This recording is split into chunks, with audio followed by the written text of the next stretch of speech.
Guest हो, guest है तो एनडीए के बारे में डिस्कस करें। अच्छा, वो वेरी नाइस, वेरी नाइस। तो आप लोग एनडीए के थ्रू जाना चाहते हैं? इसमें एनडीए और एनसीसी के थ्रू भी तो जाते हैं। हाँ, उसके थ्रू एसएसबी तो देखो सब में देना पड़ेगा आपको, एसएसबी सबको देना पड़ता है।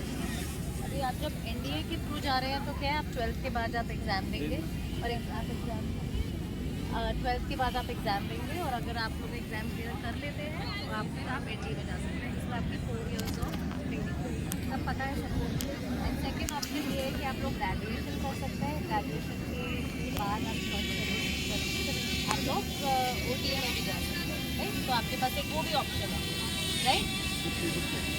तो अब लेकिन जो चीज़ आप लोगों को फोकस करने की ज़रूरत वो ये है कि अगर देखो अभी मैक्सिमम जब अभी एनडीए में सबसे पहले हमने लड़ना शुरू किया ना, तो सबसे ज़्यादा इशू आ रहा था आप लोगों का मेन वर्ड कि आप लोगों की फिजिकल स्टैंडर्ड। अभी हम लोग क्या करते हैं, इतने टाइम तक हम कुछ भी फिजिकल्स नहीं करते, राइट। हम लोग अपने नॉर्मल स्कूल में बास्केटबॉल खेल लिया, वॉलीबॉल खेल लिया, बट आप जब सडनली आप जाके करना शुरू करते हो फिजिकल, तो आप लोगों के शिन पेन सब समझते हैं, तो यू ऑल अंडरस्टैंड। तो आपका Shin issues, stress fractures, all these things start coming. तो अभी आप लोग this is the right time, आप लोग अपना डिसीजन बनाएं कि अगर आप लोगों को आर्मी में जाना है तो आप 10th के बाद, जैसे अभी आपने 10th के बाद, तो आप अकॉर्डिंगली अपनी स्ट्रीम चूज़ करिए। सीडीएस एग्ज़ाम के लिए आप तैयारियाँ करो कि आपको एग्ज़ाम की तैयारी करनी है, उस हिसाब से आप प्रेपरेशन करिए और फिर आप लोग साथ साथ में अपना फिजिकल स्टैंडर्ड भी थोड़ा मेंटेन करते रहिए। और एनीवन एल्स, किसी को कुछ और पूछना? नहीं, nothing. OTA. NDA was started just 3 years back. So NDA was not an option with us. हमारे पास ऑप्शन was only OTA, जो SS ऑप्शन थे। इनफैक्ट मैडम भी OTA commissioning.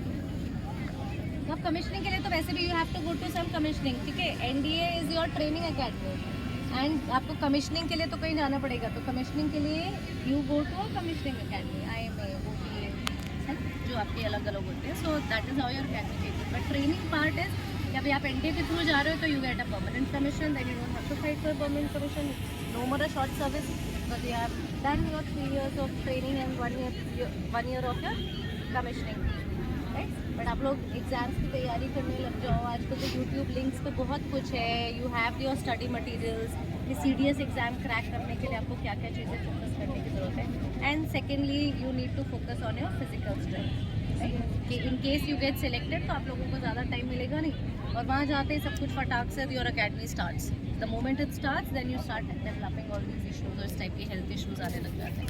So that is what you really need to focus. दो academy is there, the instructors are there, वो सब होते हैं आप लोगों को सपोर्ट करने के लिए सबको, बिकॉज सब आपके मेरे जैसे ही लोग तो वहाँ जा रहे हैं। देयर इज़ नो ऐसे कोई अलग से तो बॉर्न नहीं होके आया कि this person, this lady will be in the army very soon, right. So everyone is just like you and me.